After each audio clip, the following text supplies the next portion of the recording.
நீங்க நேரா சாமி ரூம்ல போய் விபூதி எடுத்துட்டு வந்து மாமா நெத்தியில வச்சு விடுங்க. சரிம்மா.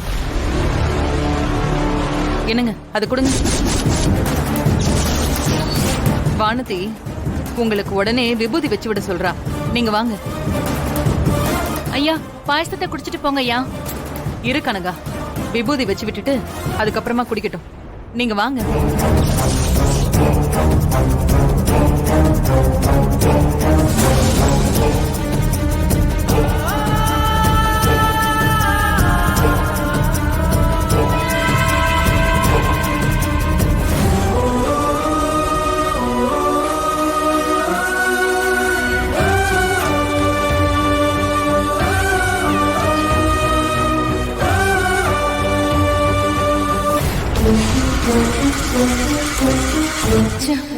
ஒரு பாயசத்தை குடிக்க வைக்கிறதுக்கு ஏன் இவ்ளோ தடங்கள் வருது? இன்னைக்கு இந்த ஆளை பாயசத்தை குடிக்க வச்சு படுத்த படுக்கையாக்காம நான் விட மாட்டேன்.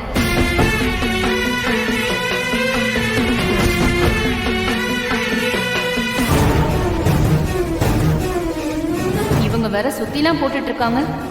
நீங்க என்னதான் சுத்தி போட்டாலும் அந்த ஆளுக்கு வந்த ஆபத்தை தடுக்கவே முடியாது.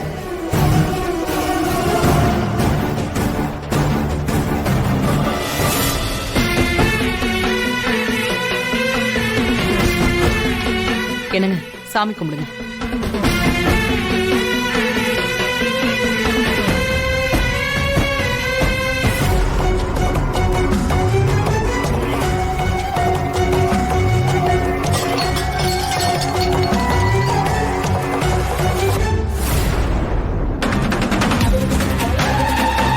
ஐயோ,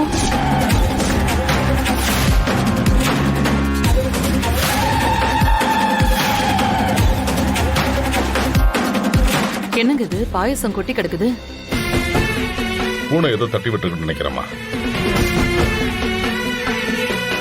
அத்தை அத்தை அத்தை சொல்லுமா. அத்தை மாமாக்கு விபூதி வச்சிட்டீங்களா? மாமாவுக்கு விபூதி வச்சு விட்டுட்டேன். இனி ஒன்னும் பிரச்சனை இல்லம்மா. நீ இத பத்தி எதுவும் நினைச்சு கவலைப்பட்டு இருக்காம அங்க நீ சந்தோஷமா இருந்துட்டு வா. நான் மாமாவை பாத்துக்கிறேன். சரிங்க அத்தை. சரிம்மா, வைக்கிறேன்.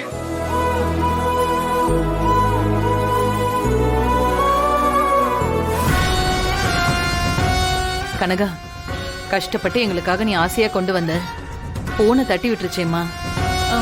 பரவாயில்லம்மா, இருக்கட்டும்.